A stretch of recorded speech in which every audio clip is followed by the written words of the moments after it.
Il y a des choses, si vous achetez, ça va vous priver des grandes choses. Donc, vous aurez dû avoir dans la vie.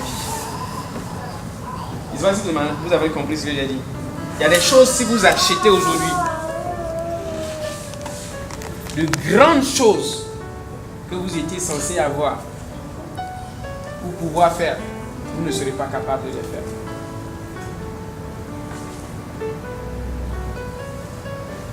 Il y a des chaussures d'une certaine marque, si vous achetez aujourd'hui, une fois que tu as fini d'acheter ça, tu ne pourras pas, tu vas trouver qu'un livre de 10 000 francs coûte cher.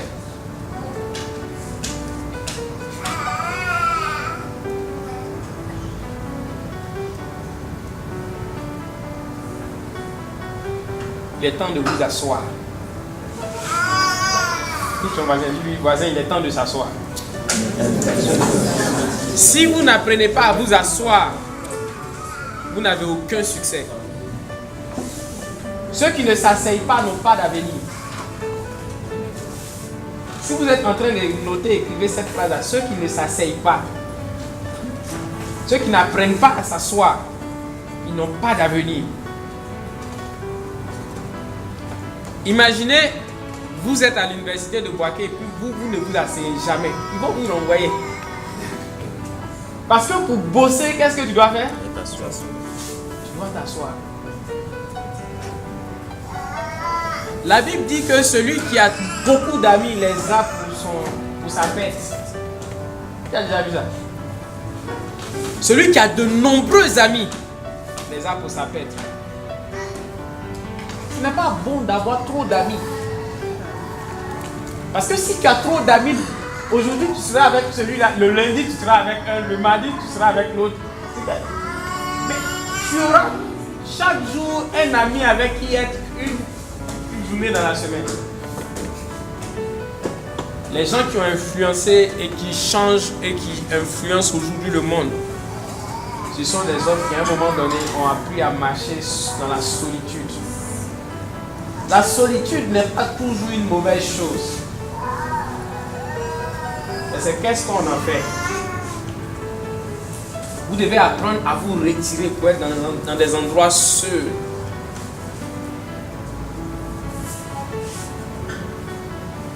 Vous devez apprendre à vous retirer pour être dans des endroits seuls. Pendant 1 heure, 2 heures, 3 heures, et vous êtes là-bas. Seul, ça veut dire que votre téléphone n'est pas connecté à Internet. Sinon, vous n'êtes pas seul. Seul, ça veut dire que votre téléphone est en mode avion. Sinon, vous n'êtes pas seul parce que les SMS aussi vont venir. Seul, ça veut dire que si vous avez votre téléphone avec vous, il est en mode avion. C'est en ce moment-là que vous êtes seul. Seul, ça veut dire que vous n'êtes pas en train de penser à votre examen. Vous n'êtes pas seul aussi. Mais j'ai dit seul parce que à ce moment-là, votre esprit est calme et vous refusez de vous laisser distraire ou bien perturber par quoi que vous soyez en train de vivre ou traverser.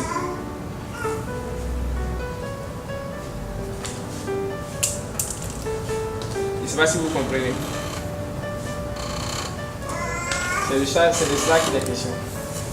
Mais vous avez besoin de bon matériel, de bonnes vidéos, de bons enseignements, de bons livres surtout. Vous devez investir pour avoir ce genre de choses. Investir dans ces choses. Et puis ensuite vous retirez, vous asseoir. Vous faites quoi? Vous asseoir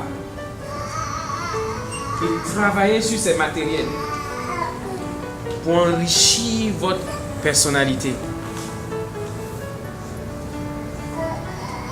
Pour enrichir votre personnalité. Quand j'étais à l'INP, en première année ingénieur, j'étais dernier de ma classe. En deuxième année ingénieur, j'étais dernier de ma classe. En troisième année ingénieur, j'étais dernier de ma classe. Je ne suis pas en train de vous encourager à être dernier.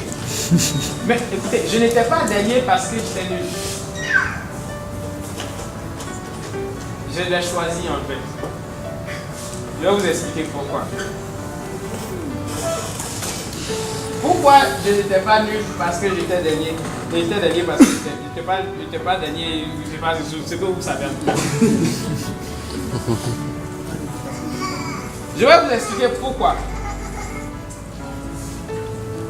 Parce que quand on a fini le stage qu'on allait soutenir, quand on partait soutenir là, il y a un gars de ma classe qui était parmi les premiers là, lui on dit, si ce gars la soutient avant toi, toi tu seras attesté. Parce qu'il va mettre la barre tellement haute qu'on va trouver que tu n'as même pas travaillé. Donc les gars sont allés faire des magouilles à l'administration pour que je les soutienne en dernier. Et j'étais le major de la promotion à la soutenance.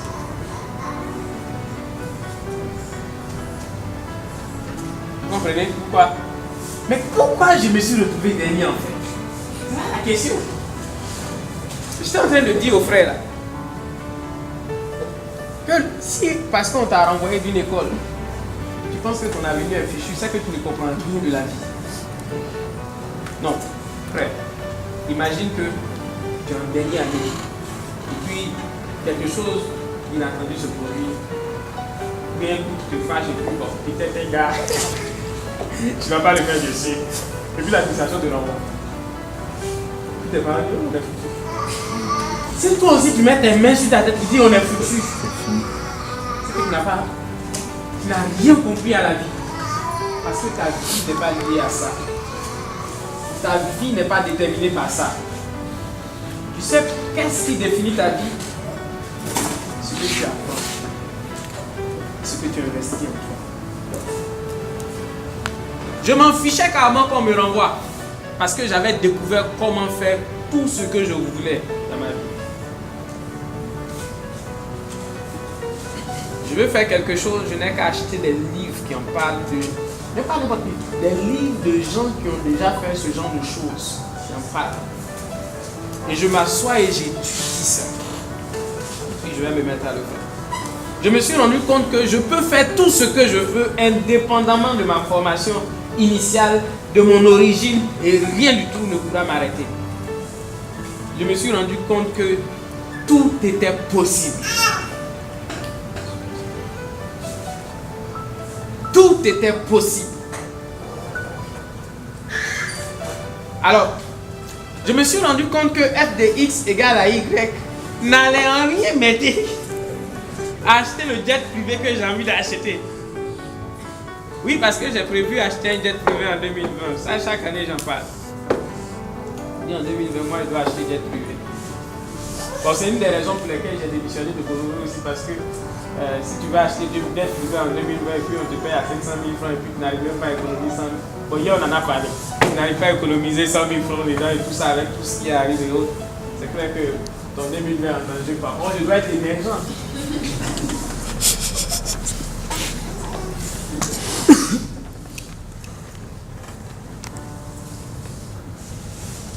Parce qu'un jour, il y a un ami qui m'a dit non, mais qui s'en sort pas dans la vie. Il travaille, mais il s'en sort pas. Et puis je lui ai dit bon, quand tu traites un exercice de maths là, et puis tu utilises une formule, et puis la formule ne marche pas. Tu t'entêtes avec la même formule ou bien tu fais quoi? Il dit non, tu laisses tomber la formule et puis tu prends une autre formule. Il dit ok. Et puis il m'a dit c'est quoi la formule alors? Et il a dit mais si tu as employé, le salaire qu'on te donne là, tu t'en sors pas avec. Avant la fin du mois c'est fini. Et chaque mois c'est la même chose. C'est comme si tu tournes en rond. Tu dis non, peut-être que le jour ça va aller, mais ça ne va pas. Tu ne veux pas, tu continues. Et puis tu trouves autre chose à faire. Ça a l'air radical comme solution, non? Mais c'est pourtant évident. Non, non, non. La même formule ne marche pas. Mais tu es dessus, tu ne laisses pas. Tu ne laisses pas. Je ne sais pas si vous comprenez mon point de vue. Ça ne marche pas. Mais tu ne laisses pas. Il faut faire des choses qui marchent. Donc avoir de bons livres. Se retirer Et qu'est-ce que je faisais? Comme je savais que le FDI c'est égal à Y, n'allait rien m'aider à tout ça. Et que moi j'ai un objectif, c'est d'influencer le monde. C'est pas d'avoir un bon boulot, d'être un bon manager dans une société. J'ai vu un jour la pancarte d'une école. Notre objectif et notre, je sais pas si c'est notre objectif ou bien c'est notre slogan, mais je sais pas quoi. Notre objectif, l'employabilité de vos enfants. Pour que vos enfants trouvent du boulot à la fin de leur cursus. J'ai dit, je n'enverrai jamais mon enfant dans une telle école. Pourquoi ils veulent faire de mes enfants des employés? Mes enfants doivent être des employés. Hein? Je veux que mes enfants ne peuvent pas.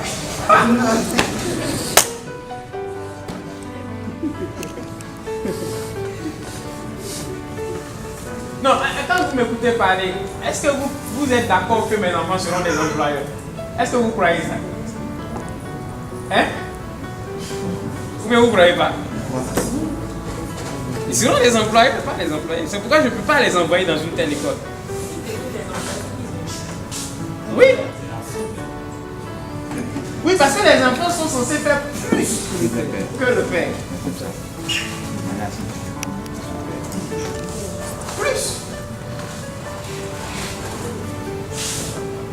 Donc vous devez avoir de bons matériels. Du coup, qu'est-ce que je faisais? J'avais mes livres là. Avec des vidéos que je regardais et autres.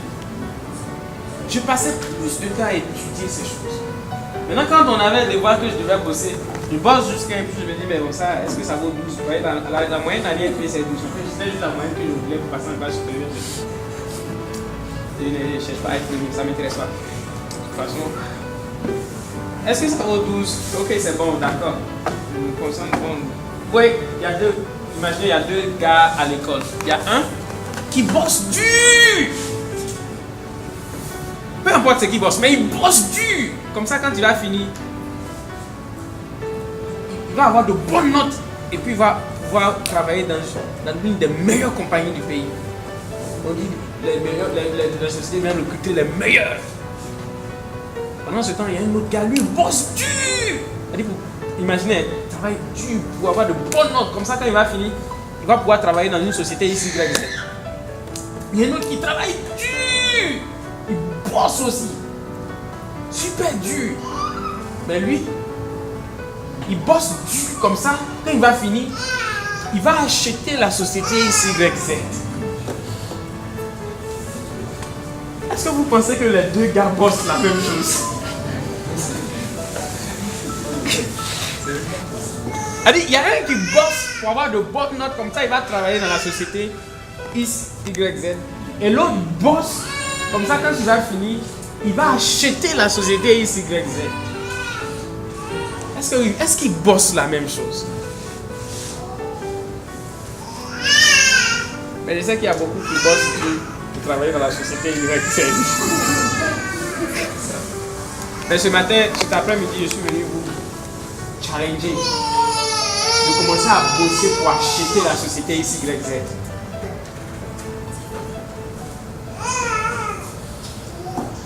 Et c'est ce que je suis en train de vous apprendre. En lisant de bons livres. Pas en lisant, mais en étudiant. En faisant une activité sérieuse.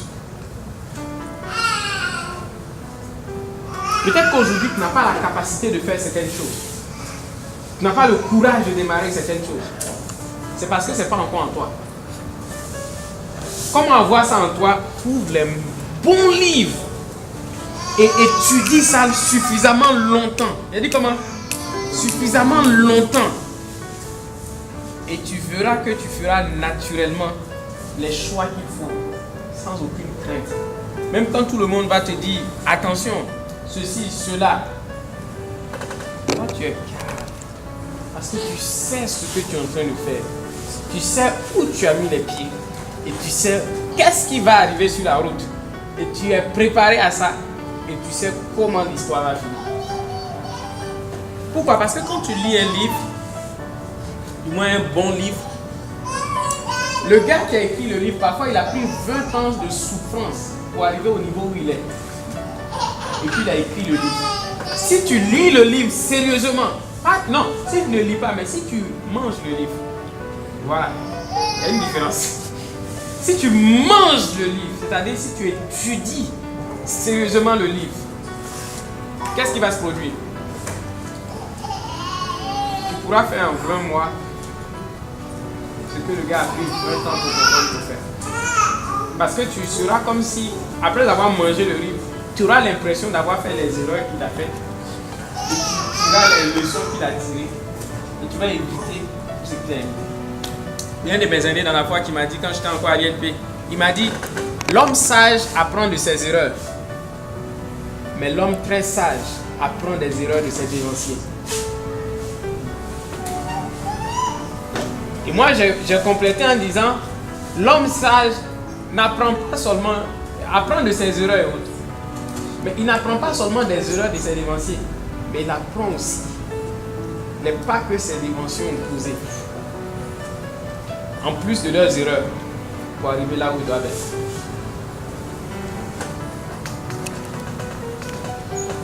Par exemple, si quelqu'un veut devenir homme d'affaires et puis se lance comme ça, il va faire beaucoup d'erreurs.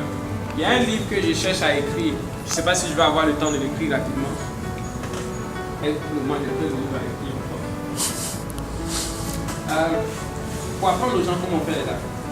Et quelles sont les erreurs de débutants à éviter. Par exemple, un gars qui lance un business et puis il met son petit frère. Oh, son petit frère là, c'est un ange. Il va voir bien son ange. Il n'est pas dit que vos petits frères ne sont pas bons. Mais ça ne fonctionne pas. Ça ne marche pas. Il y a plein de choses comme ça que j'ai appris à mes dépens. Si on m'avait dit ça, ou si j'avais pu trouver un livre où je pouvais voir ça, il y a beaucoup d'argent que je n'aurais pas perdu. C'est pourquoi vous devez prendre cette décision. C'est pourquoi j'ai dit que le succès, c'est une affaire de responsabilité que vous prenez. C'est une responsabilité de vous... Allez, vous choisissez de vous asseoir et puis de commencer d'abord par ignorer toutes vos difficultés. Commencez par ignorer toute votre situation. Commencez par ignorer où est-ce que vous êtes. Je disais à quelqu'un, d'où tu viens, ce n'est pas important. Où tu es, ce n'est pas important. Qu'est-ce que tu as souffert, ce n'est pas important. Mais il y a une seule chose qui est importante. Ce que tu apprends aujourd'hui et ce que tu vas en faire. Parce que c'est seulement ça qui est capable de changer ce que demain sera. Ça veut dire que si tu es en train de souffrir et tout ce que tu trouves à faire, c'est te lamenter. Demain, tu seras toujours en train de lamenter. Mais la question, c'est qu'est-ce que tu es en train d'apprendre aujourd'hui? Qu'est-ce que tu es en train d'investir en toi aujourd'hui? Qu'est-ce que tu es en train de mettre en toi aujourd'hui? Et qu'est-ce que tu vas en faire? Parce que ça ne sert à rien de lire et puis de ne pas agir aussi. Ça ne sert à rien d'apprendre et puis de ne pas agir avec.